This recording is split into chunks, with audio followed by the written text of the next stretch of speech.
Welcome back to my YouTube channel.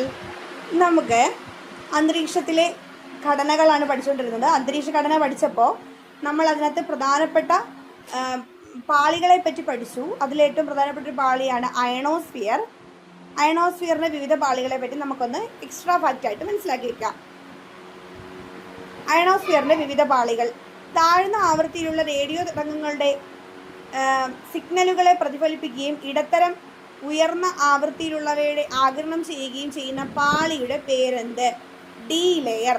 താഴ്ന്ന ആവൃത്തിയിലുള്ള radio തരംഗങ്ങളുടെ സിഗ്നലുകളെ പ്രതിഫലിപ്പിക്കുകയും ഇടത്തരം ഉയർന്ന ആവൃത്തിയിലുള്ളവയെ ആഗിരണം ചെയ്യുകയും ചെയ്യുന്ന പാളിയാണ് ഡി ലെയർ. ഇടത്തരം ഉയർന്ന ആവൃത്തിയിലുള്ള റേഡിയോ തരംഗങ്ങളെ ഭൂമിയിലേക്ക് പ്രതിഫലിപ്പിക്കുന്ന പാളി ഏതാണ്? E layer. ഉയർന്ന ആവൃത്തിയിലുള്ള റേഡിയോ തരംഗങ്ങളെ പ്രതിഫലിപ്പിക്കുന്ന പാളി ഏതാണ്? F layer. ഉയർന്ന ആവൃത്തിയിലാണെങ്കിൽ അത് എഫ് ലെയർ. ഇടത്തരമാണെങ്കിലോ ഇടത്തരം ആവൃത്തിയിലുള്ളവയാണെങ്കിൽ അത് ഇ ലെയർ. എല്ലാ റേഡിയോ തരംഗങ്ങൾക്കും അപവർത്തനം സംഭവിക്കുന്ന അയണോസ്ഫിയറിന്റെ പുറംപാളിയുടെ പേരാണ് ജി ലെയർ. എല്ലാ റേഡിയോ തരംഗങ്ങൾക്കും അപവർത്തനം സംഭവിക്കുന്ന അയണോസ്ഫിയറിന്റെ പുറംപാളിയുടെ പേരെന്താണ്? ജി ലെയർ എന്നാണ്. Okay, thank you.